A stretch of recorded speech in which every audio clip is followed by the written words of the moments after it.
इतिहास की किताबों में मुगलों के बारे में तो हमने कई पीढ़ियों के शासकों के बारे में पढ़ा है, लेकिन श्री राम के पूर्वजों के बारे में ज्यादा कुछ नहीं जानते। आइए हम आपको बताते हैं भगवान राम के पिता दशरथ सहित उनकी 40 पीढ़ियों के बारे में विस्तार से।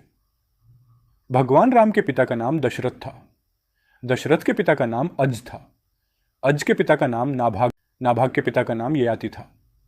याति के पिता का नाम नहुष था। नहुष के पिता का नाम अम्बरीश था।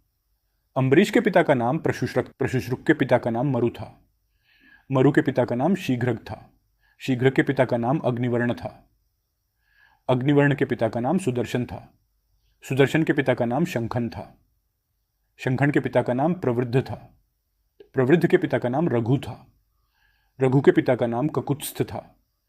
ककुत्स्थ के पिता का नाम भागीरथ था। भागीरथ के पिता का नाम दिलीप था। दिलीप के पिता का नाम अंशुमान था। अंशुमान के पिता का नाम असमंज था। असमंज के पिता सगर थे। सगर के पिता का नाम असित था। असित के पिता का नाम भरत था। भरत के पिता का नाम ध्रुवसंधि था।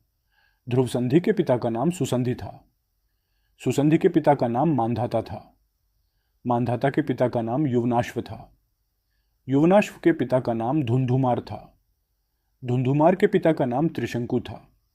त्रिशंकु के पिता का नाम पृथु था। पृथु के पिता का नाम अनरण्य था। अनरण्य के पिता का नाम बाण था। बाण के पिता का नाम विकुक्षी था। विकुक्षी के पिता का नाम कुक्षी था। कुक्षी के पिता का नाम इक्ष्वाकु था। इक्ष्वाकु के पिता वैवस्वत मनु था। वैवस्वत मनु के पिता विश्वान थे।